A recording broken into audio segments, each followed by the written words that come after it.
Hello, welcome to the podcast. We got some sound levels.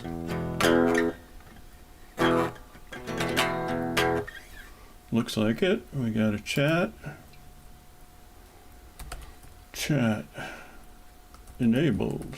Engage, Captain. Wahoo. Okay, let us should probably have some sort of a cover page here. What should we find?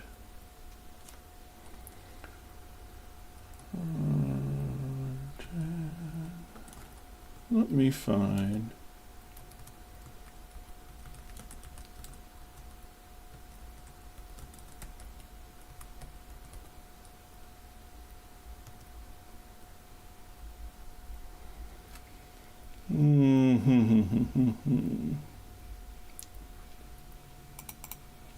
David.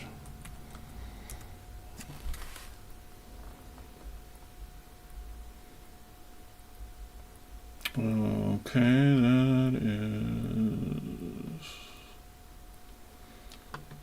Oh, you can't find a picture of people together, can you? It's so hard. You look for images. We want Mr. Jann Wenner and Mr. Freaky.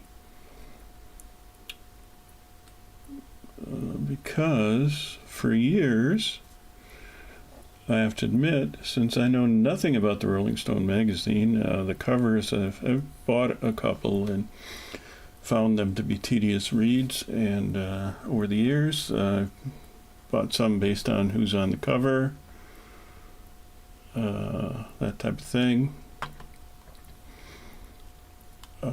Usually I just like the pictures, mostly. It's like Teen Tiger Beat for old people.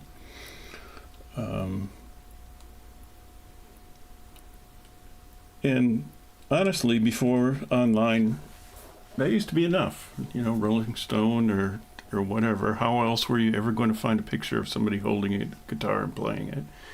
You know, there was just not that many magazines, unless you were, subscribed to Guitar Player or Downbeat or, any one of the original. Oh, there you go, Cream. Those kind of things. And, who wanted to actually admit that they bought a Cream just to get a picture of a rock band? I still can't find a decent picture of these guys. Together.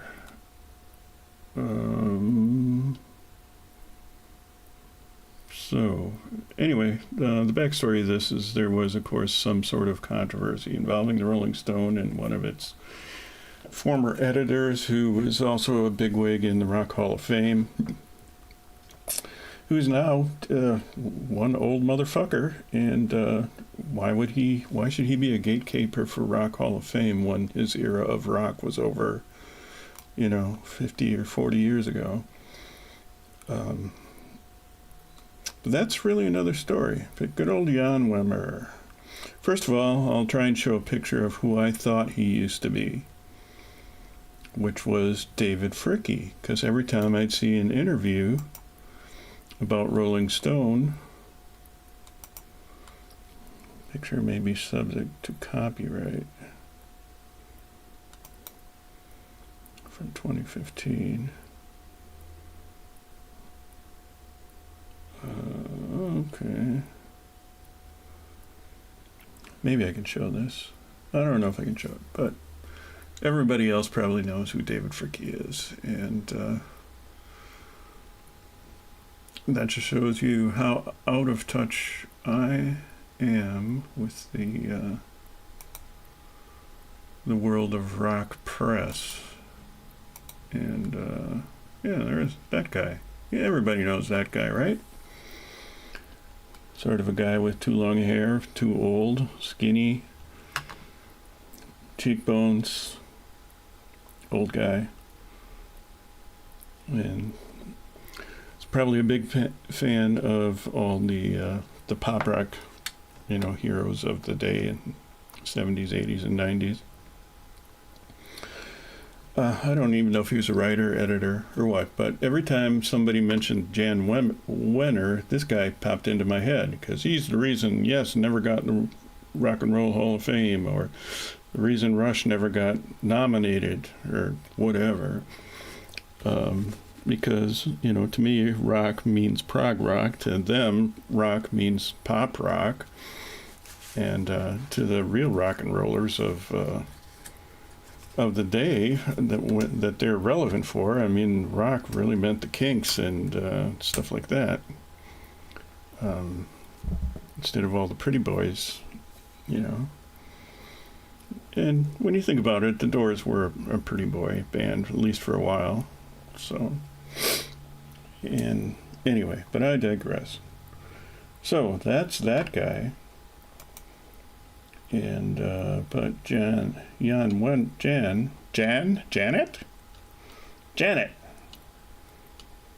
is really this old fart who wrote a book, and he called it, unfortunately, and he had to really know this, because even I think I would have figured it out at some point, that if you're going to write a book called The Masters, and you're going to put a bunch of dead old white men on it, basically, you're going to get some pushback from contemporary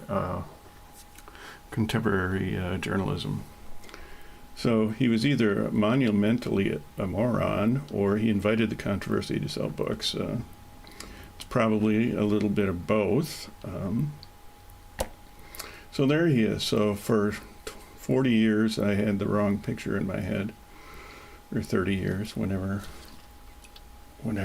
Rush became eligible to join the Rock Hall of Fame.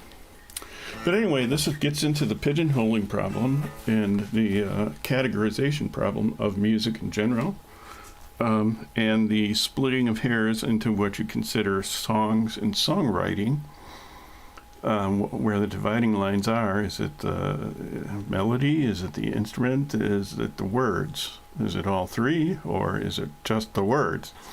I think most songwriters would say it's the words and melody, with emphasis on the words. The words are what the sentiment is. It's the poem behind it. It's the libretto of the opera, whatever. You know, that's the important part.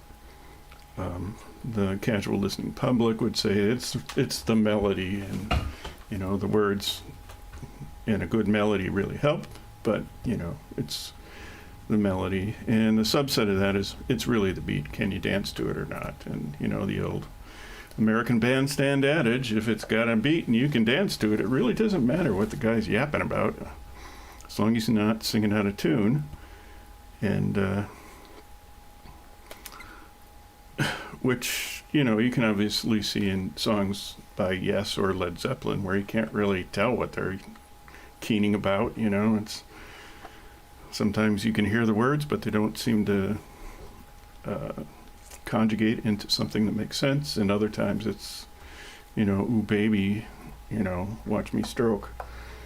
And you know, anyway, so this guy makes a book called The Masters, and it's full of you know, like Jerry Garcia and, you know, Mick Jagger. Now I don't know much about Mick. I know a lot of Rolling Stone songs, and I don't know that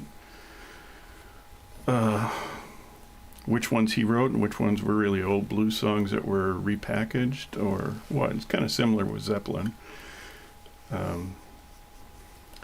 And since they're so stylized as sort of a blues type of band, both of them are blues rock. One's a little heavier than the other, but you would categorize their lyrical content, or writing, so to speak, as, you know, blues.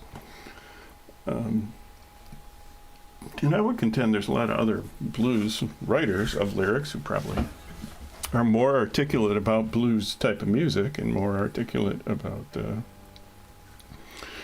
rock and roll.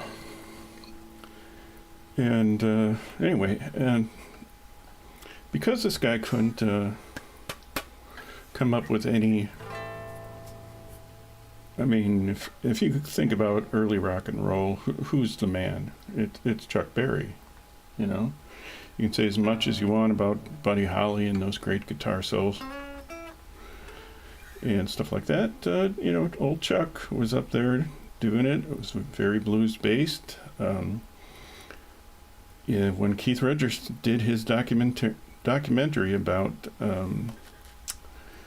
Chuck Berry, I think Chuck was pretty articulate in what he thought his music should be and what rock and roll should be. And whether or not that translates well to a pseudo-intellectual like most of us boomer white guys pretend to be, that's really doesn't matter, you know. The Kinks said more about transgender issues in one song in Lola than all these other, I don't know, popular songs. But I digress again. So he couldn't find people who were articulate enough, and now the quote gets kind of goofy here because the quote mark usually ends before what he's complaining about lack of articulation in. So it often just gets conflated to music. But my guess is he's really talking about the words, the lyrics, the songwriters, the thinking about creating songs and ideas to write words about, the writerly aspect of music. So that's as much defense as I'll give old Jan Boy, because that's probably from the isolated bubble of the Rolling Stone and the Rock Hall that he's thinking about, because he has very particular tastes with that, and they show in this book. I mean, I don't understand how you can give Jerry Garcia a songwriting master's, because I've never heard of a song by him other than Touch of Grey or the Traveling Wilburys. Or he wasn't in the Wilburys, was he? Was he in the Wilburys? I don't even know. But, you know, and if you're really going to make a list like that, you're going to have to include Roy Orbison, and I don't think he did, because he was pretty articulate in terms of writing songs and about his approach to that. But that he couldn't find any females about that, I find that even more astonishing, especially from the era that he was in with the singer-songwriter folk thing going on.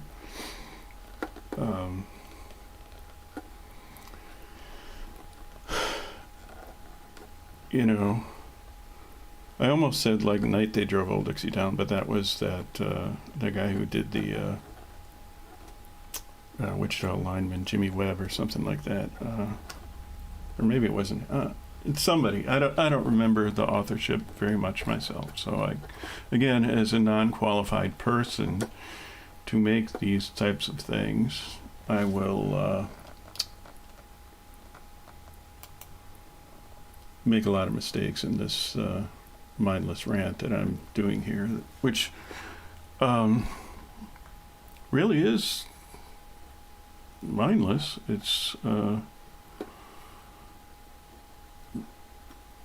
I guess I just wanted to include my opinion about how the quote was cut off. So if he was really talking about songwriting as a writerly craft, and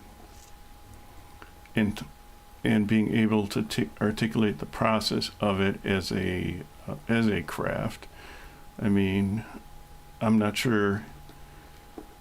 Say like James Brown would, his articulation of writing is in the songs he sang, you know, in the funk that was there, and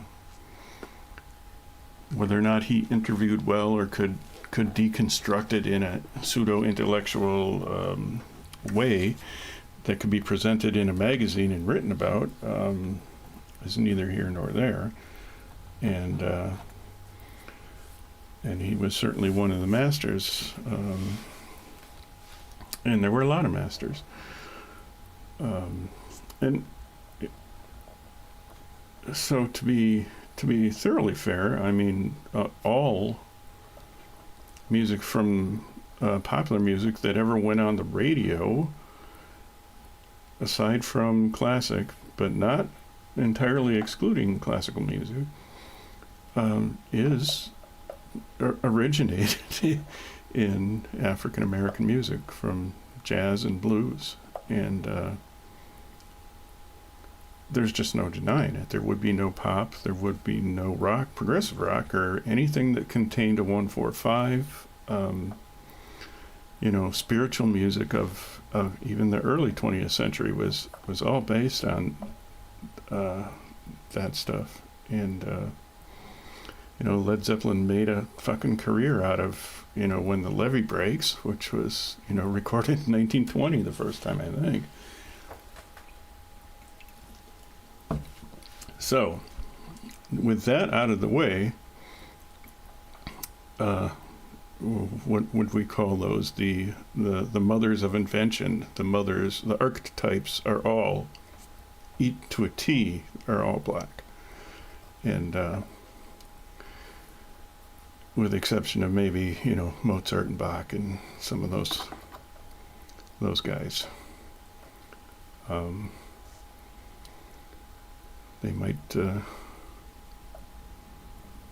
They might still include or exude a bit of influence that's slightly different than I can't even say slightly different. Everything's really kind of a repackage.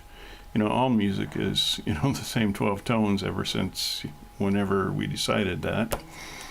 And once we did, the rules were sort of set and ready to be broken at that point. So, if I had to pick articulate women who were articulate about their process of writing songs, Carole King would be one. She counts as pop, I believe. But still, pop folk, it wouldn't be too hard to include her. And I would say Joni Mitchell, too. She's been interviewed a million times and talks about art and songs and songwriting and, how people have influenced her, and good grief. Musicianship-wise, her contribution to the experimentation of alternate tunings and guitar playing alone, if she never wrote a single lyric or sang it beautifully, would still be, Hall of Fame worthy just from the guitar point of view. From the putting together a band point of view, I mean, what was that? Hejira? Pat Metheny, Jaco Pastorius, world-class musicians. Mingus, I haven't heard that album, but she was involved with him, I know that, in transcribing some stuff. So, you can't say there aren't any, or they aren't articulate. Either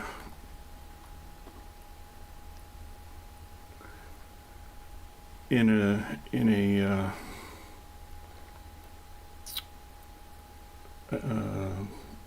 literary type of form, like Bob Dylan's all about his poetry. To me, he's never been able to write a song that I can listen to, and the one that I can listen to was covered by Jimi Hendrix, and I have no freaking idea what it means. And Watchtower, what is this, Seventh-day Adventists or something, something about the Watchtower. Who are the Watchtower people anyway? What is the Watchtower? Let me do that.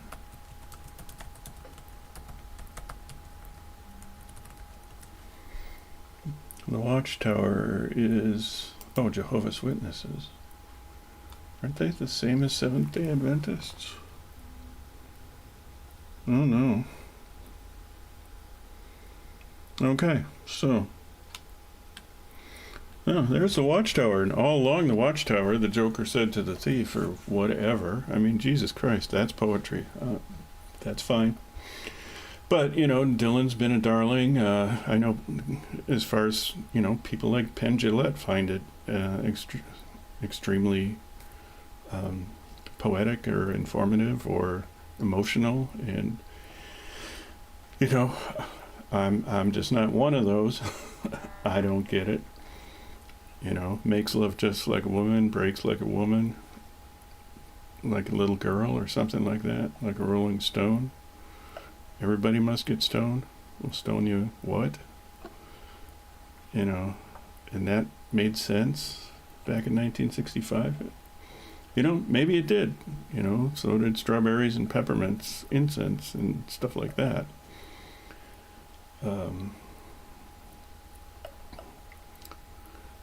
But, if I were to, I would pick the Yardbirds, over, under, sideways, down. Guitar-driven stuff, the Kinks. Those guys all wrote the music you wanted to hear and play and, I don't know, maybe dance to. Whereas Jerry Garcia, again, can't name a song or an album. The Grateful Dead must have recorded something. I mean, they were noted for live blues rock shows, all that. But I digress again. It's just exhausting to have, because people want to put things in categories like masters of things, not just making a song or producing a song or getting a song listened to. Every aspect that goes into construction of a song, from its inception to the words that are written down to the instrumentation, arrangement, all of that. People want to do that and then find the super experts in each and all of those little things and then write opinions about them. So here Uncle Jan wanted to figure out that he was talking about wordsmiths and who were not only good at the craft but good at articulating the craft, whatever that really means to him.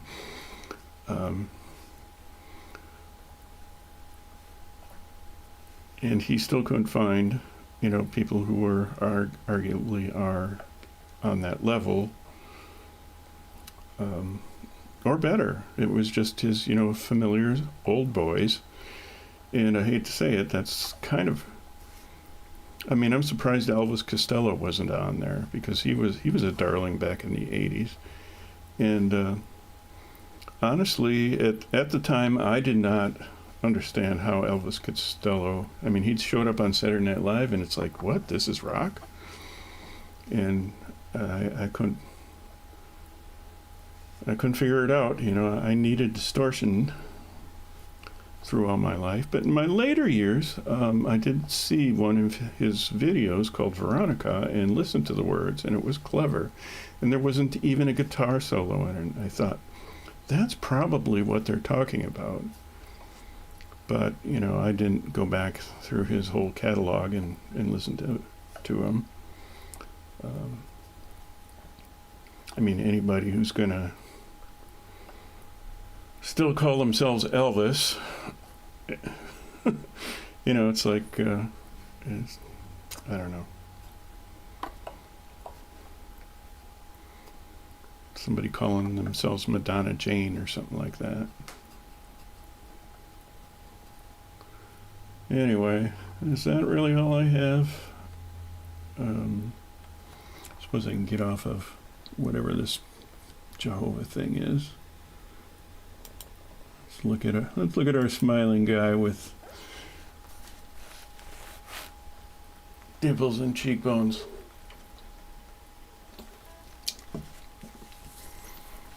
So these guys have been acting as gatekeepers, and and the press writes about its own press, so Rolling Stone gets quoted by other outlets. And that's always a problem for all types of, go-to sources, like everybody quotes the New York Times because it's the paper of record. And Rolling Stone was the paper of record for all things music, which is so far from, I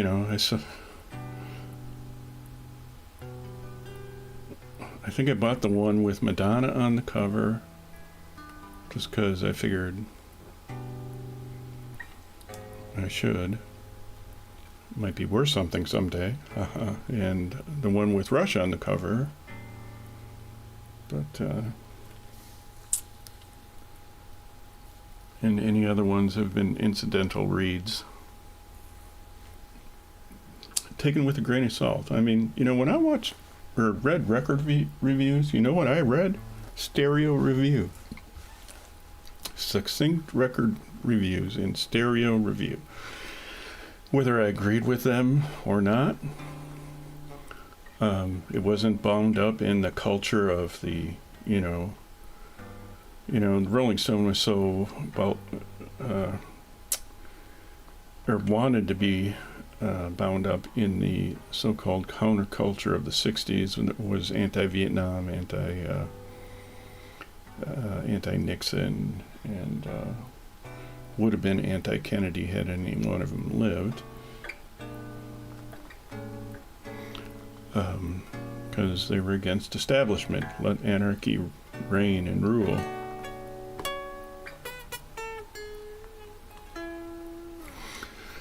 But oh, look, even by the standards of transformation of 1987's Joshua Tree, Achtung Baby Songs of Innocence is a triumph of dynamic, focused renaissance. I only know that one song that was a hit from that album.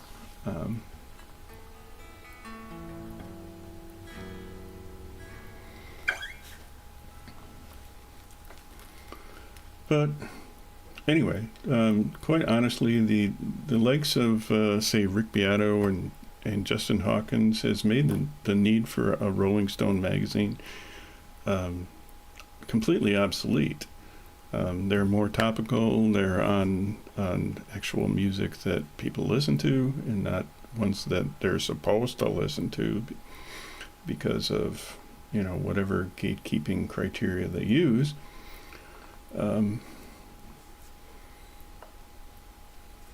And certainly the streaming has made it, impossible to find a song that more than one time you go on there, it's like, oh my God, what was I listening to? Because I got to go to my listen to list. And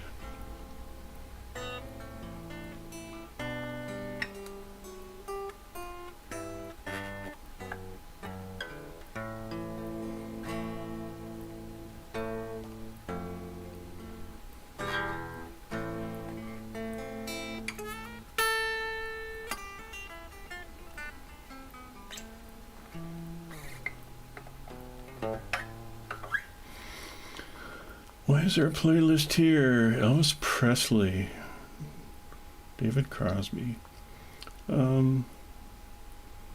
Yeah, I think even David Crosby or any of those Crosby, Stills, Nash and Young people, even Neil Young probably makes more songwriting sense and articulate than who did he pick anyway? Who are Jann Wenner's masters? Oh, there we go. Bono. Well, but he's an activist more than a songwriter. I can't name a song since a Joshua Tree that, I know the words to. Mick Jagger, again, he probably writes blues songs, but I don't know. John Lennon, was part of the Beatles writing team, and the ones he wrote on his own. He had a couple of good ones. Pete Townshend, actually, Townshend, the three-chord wonder of the world from The Who.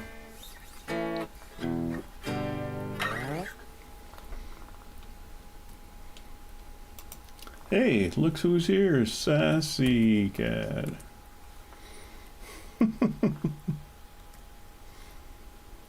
Amazing. I have a listener for the first time ever. Wow. I should look at my chat screen more often.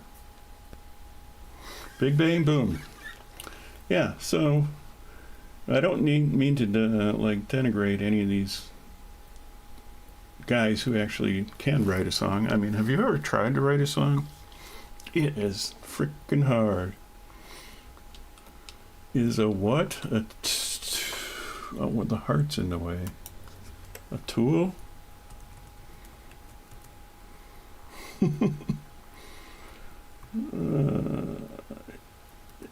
Yeah, probably is.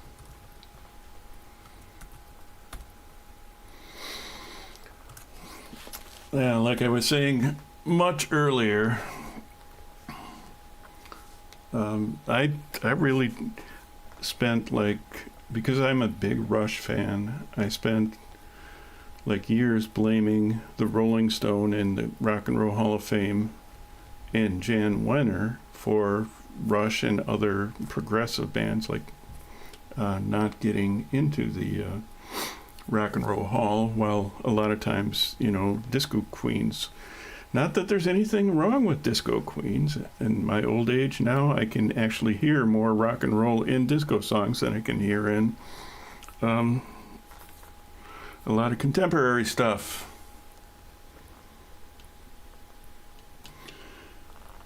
Yeah. Dave Clark versus Run DMC.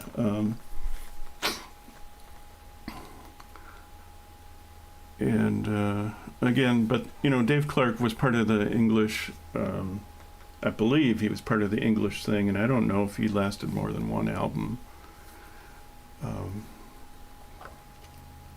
And I don't know whose guitar player was, and I hate to admit that, but I thought I should know that. If I had boomer credentials, I would know all the guitar players from all those British invasion bands. But honestly, I mean, I think the Kinks, to me, were the quintessential '60s. They had the vibe, and they had Lola, which was one of my favorite songs, and still comes up as a favorite song. For me, I like to listen to it, and I like to play it, and in fact, I used to know how to play.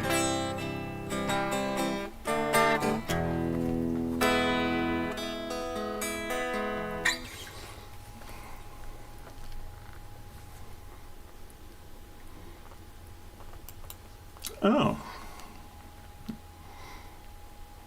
Oh, I did not know that. But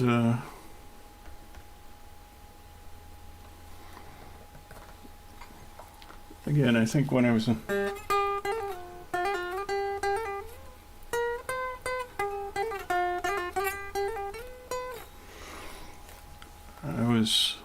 kind of a fan of Jeff Beck. I mean, I don't know. Again, the whole categorization of rock, pop rock, and all that, I was always like, oh, what are they doing in the Rock Hall of Fame? That's not rock music, and it's just not a rabbit hole. It's a fool's errand to go into that, to try and break it down as to who's in and who's out, and who's rock and who's not.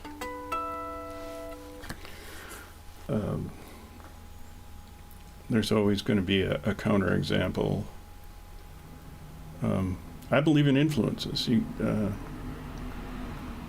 rock was born of the blues. I mean, Johnny Winter. Now let's go back to. I mean, if anybody could talk about the blues with it and just jabber on about it, it would be Johnny Winter. He, you know, he knew these guys. He played with these guys. He lived the whole frickin' alcoholic lifestyle. He, you know, and he could play it. Played it well, and the songs speak to themselves. Even his Alligator catalog from the '80s. It's just stunning playing and singing, and good raw blues. But, you know, speaking of Jann again, if he was to look for a female who could articulate songs, write good songs, and talk about them, I would put Chrissie Hynde in there. She's kind of crazy, bit left-wing, even for a guy like me, but by God, she writes songs. They are emotional or they're angry, and the music behind them is raw, and you should see her in interviews with Martin Chambers, the drummer. I mean, they epitomize rock and roll from that point of view. You know, hit the drums real hard and smash your Telecaster with power chords, and or else sing a beautiful song. I mean, she's had her decent number of hits also that were, you know, pretty whitewashed radio songs, you know, Stand By You. But it doesn't take it away from it that it's a good song also. Anyway, so that's me jabbering about Boomer's Gonna Boom. And just looking at the list, I mean, Bono is like the newest guy on there. You know, and U2 is more sonic than lyric, I think. So, but I don't listen to enough U2. I didn't even listen that much to Joshua Tree because of the nature of the sonic and the chiming and that beat and a half offset with the delay. I wish I had one handy right now.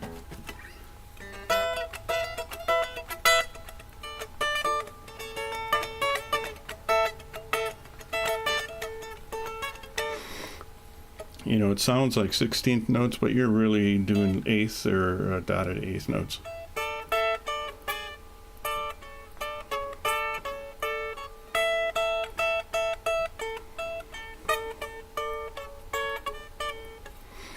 And so, I mean, that's, hate to use as a gimmick, but call it a gimmick. But it's a guitar thing. It's the way the songs are arranged, and so you have to be in a mood to want to listen to a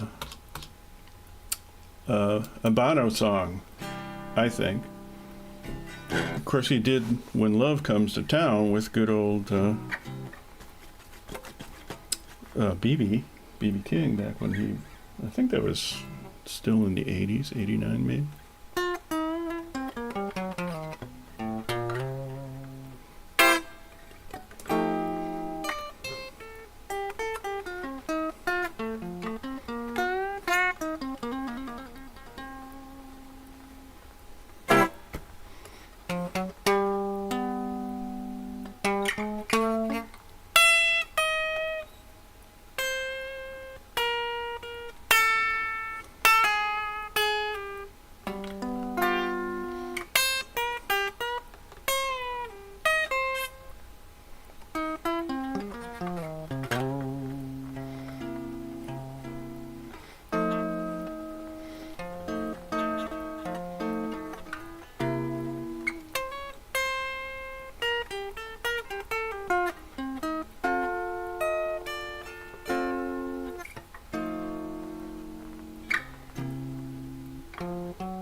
Oh, dotted triplets? That's it. Well, to tell you the truth, I do have a delay down there on the floor, but I can't see it. And I don't know which button to push. I think this is reverb. Oh, that's reverb. What's this one? Oh.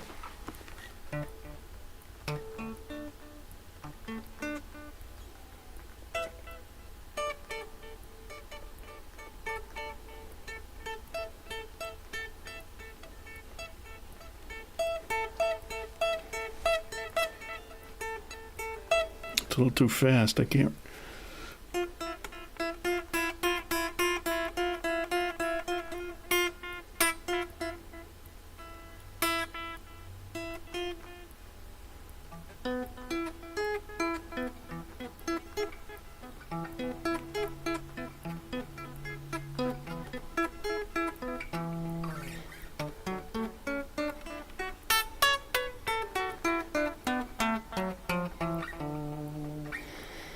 Can I do that? I need a pick. Oh, I gotta use a pick. Oh, that's gonna hurt.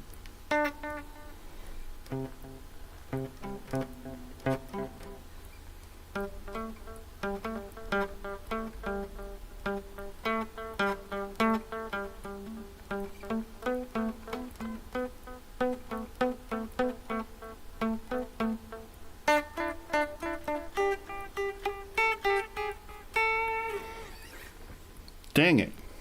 I wanted.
It's been so long since I've done it, I can't remember how to get that feel going.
Dang it.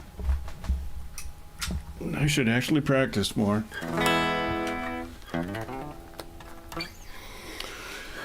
But, yeah, Pete Townshend, I saw him do a song solo. I believe it was on the Secret Policeman's Ball DVD by Monty Python. And it was a great song. And he played it, and it was like, oh, he might be better than The Who. So I was kind of sorry I never gave him much of a chance when I was young.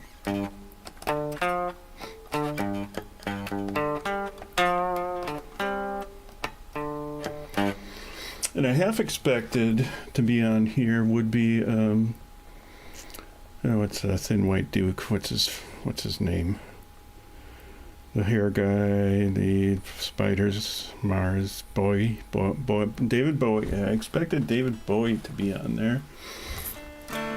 You know, because we all go.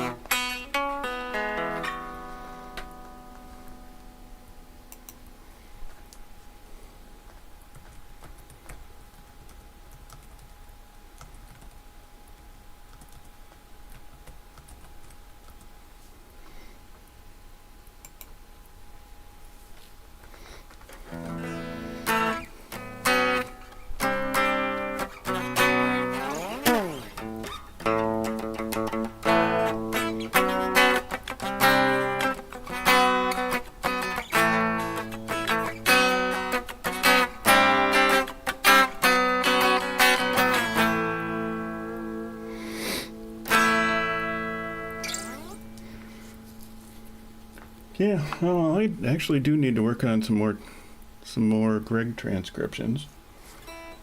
Boy,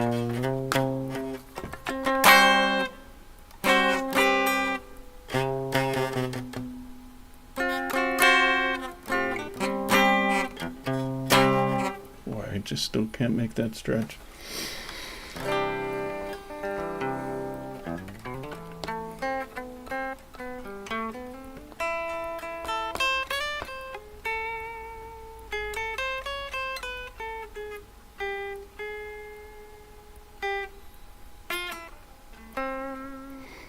I wonder if I can get that. Let me see if I can get down here where the thing is and see if I can find. Oh, I need a flashlight. I need a flashlight. Good grief. Where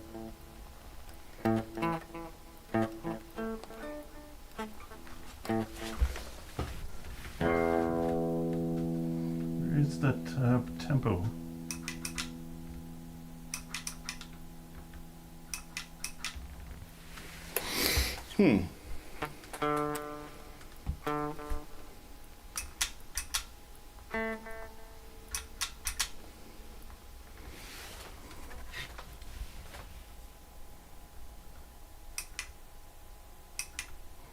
Oh, I see. That's not tap tempo.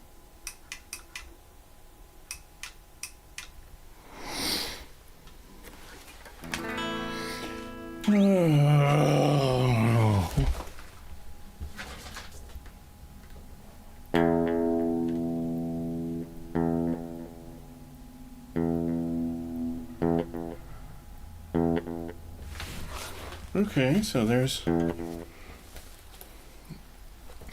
one slap back.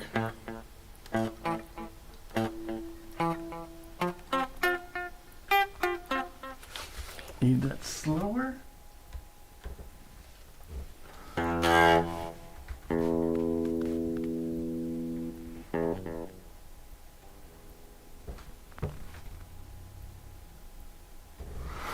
Okay.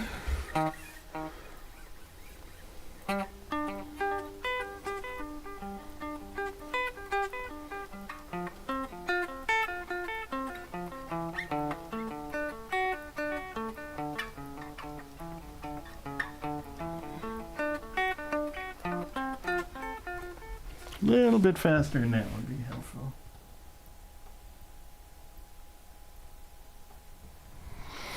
Man, it's hard to reach the floor.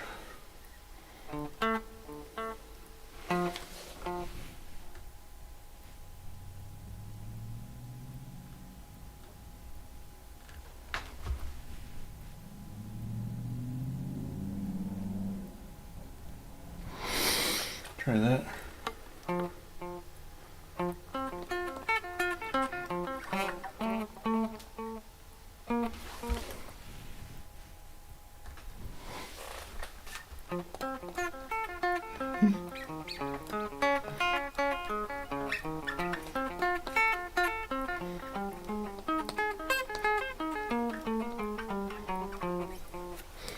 Yeah, like I can remember that too.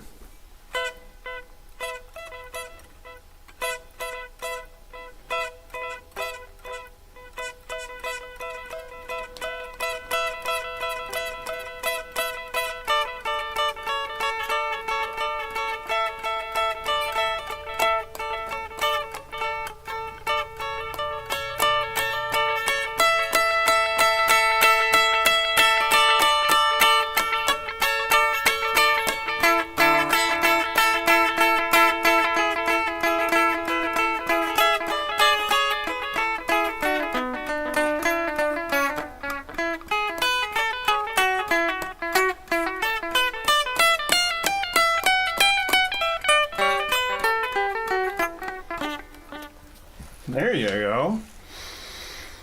I wish I could store that as a preset.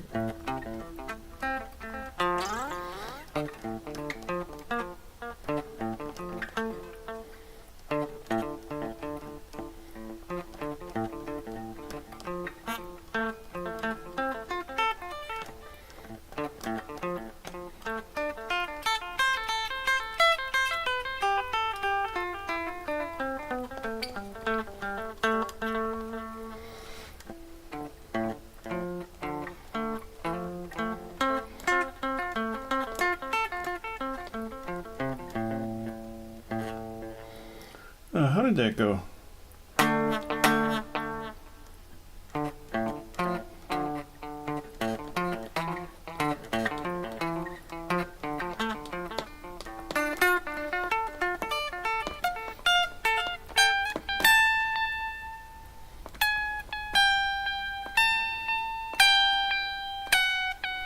Oh, hey.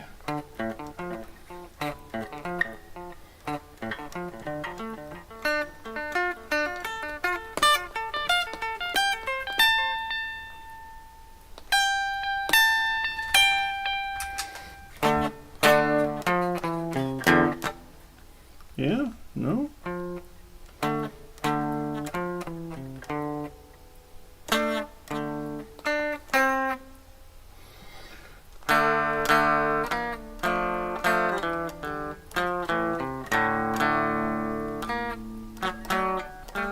Do.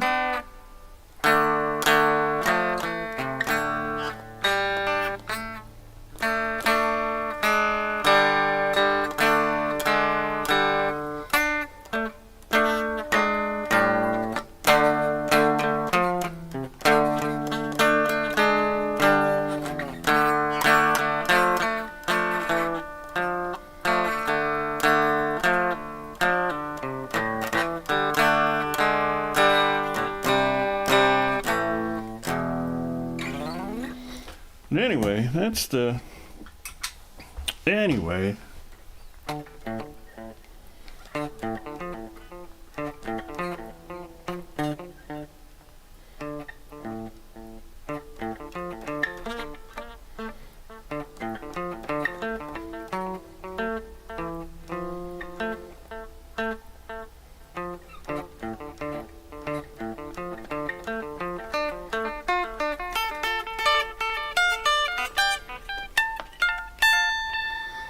I need to figure out a fingering for that.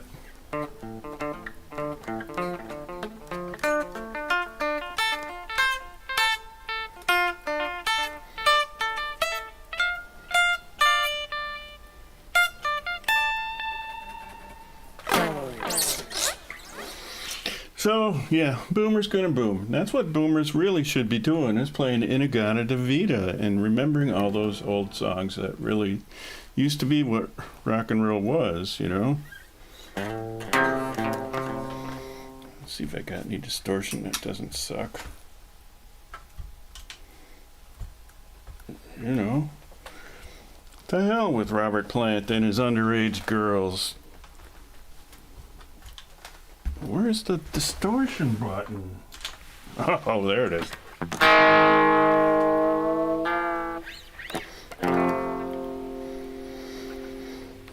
afraid we're going to have to turn on some kind of a tuner.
Yeah, even though that's supposedly right. Quarter tone off or whatever. He obviously did it with humbuckers, which, can I fake a humbucker here?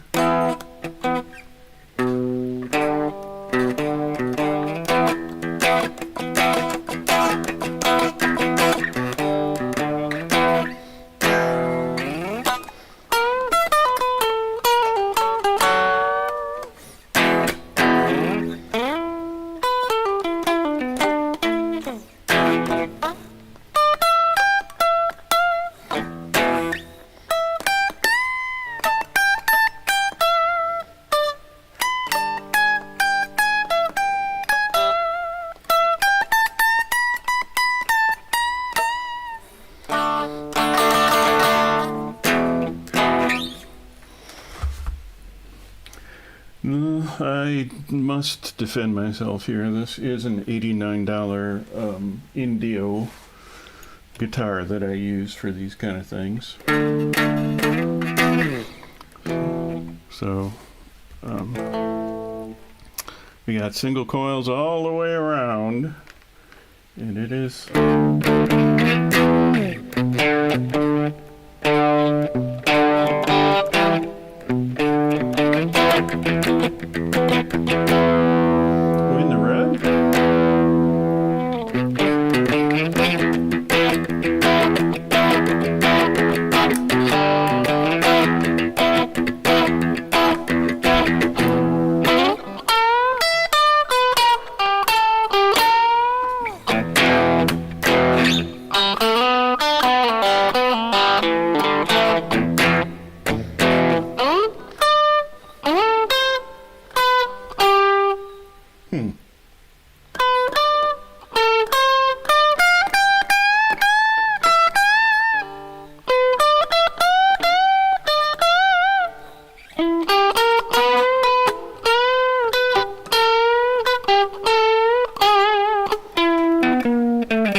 Ow!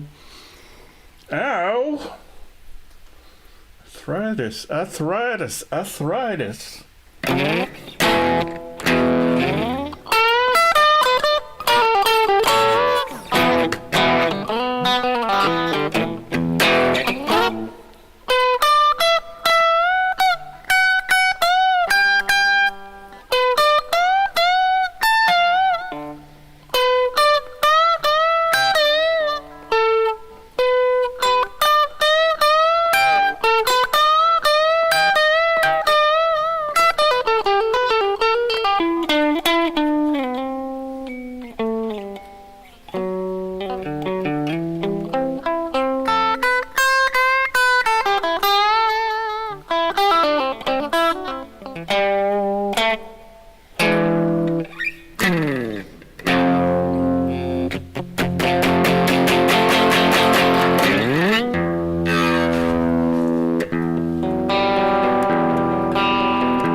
And I do miss playing. I wish... the hand's gonna probably need ice, though.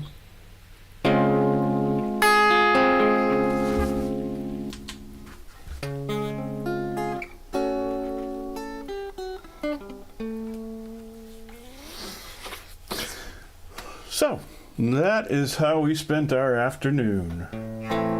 Looks like we did more than an hour, and we got one viewer and some commenting interaction. Could this mean that the algorithm is going to promote my silly opinions all across the YouTube space? Highly unlikely. And still, I'm going to focus here again. Bono, Bob Dylan, Mick Jagger, John Lennon, Jerry Garcia, Pete Townshend.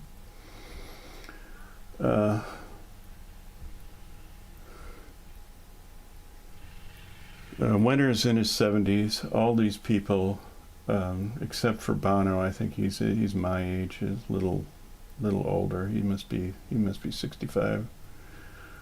How old is Bono?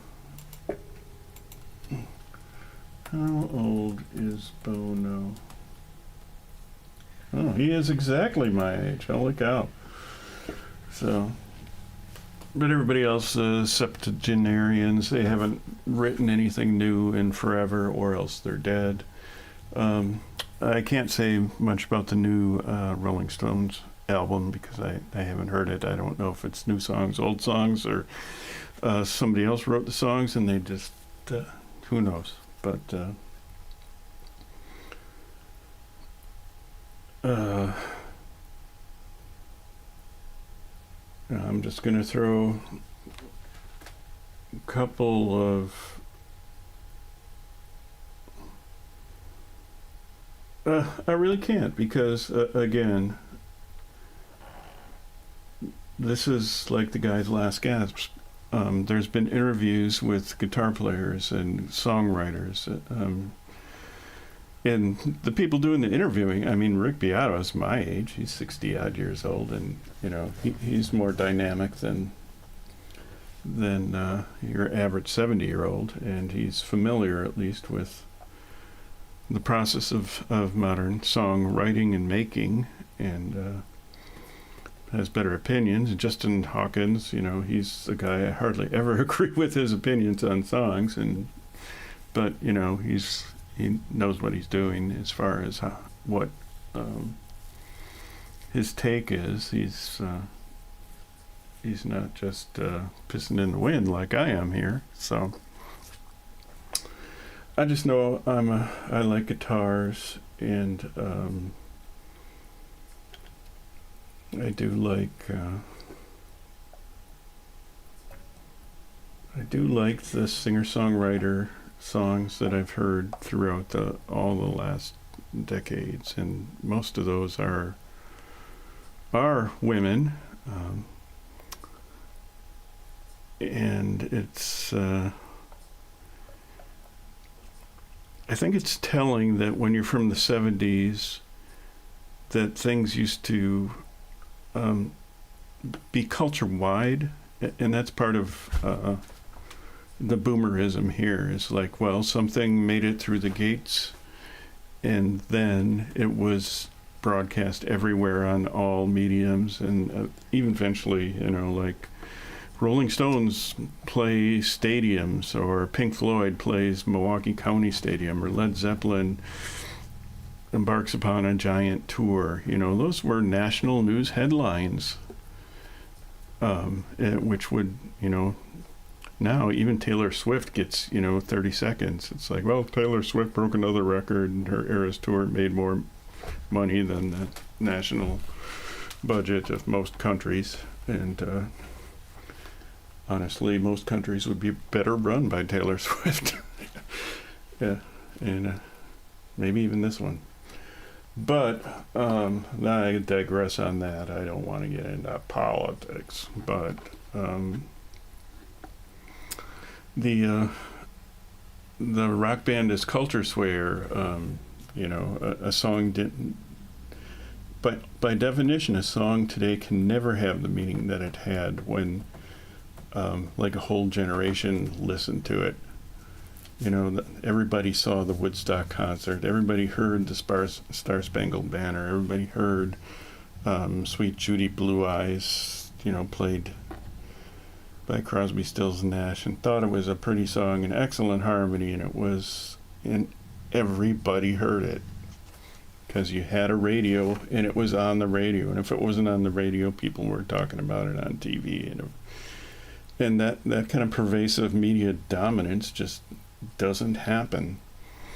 You know, songs don't stay on the number one chart because there is no chart, and they don't stay on it for 52 weeks or 48 weeks or, you know, however long Bohemian Rhapsody was on, or all those songs when in the 70s, you know, pop radio had songs that were number one for, you know, more than just a little while.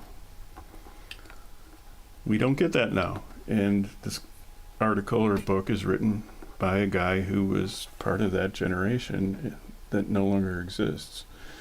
So the idea of the master as he's thinking of it probably doesn't exist either. So I'm done yapping because, number one, I gotta unstrap this guitar. Even though it's light, I'm old and it's heavy. And it's time to go. Bye-bye.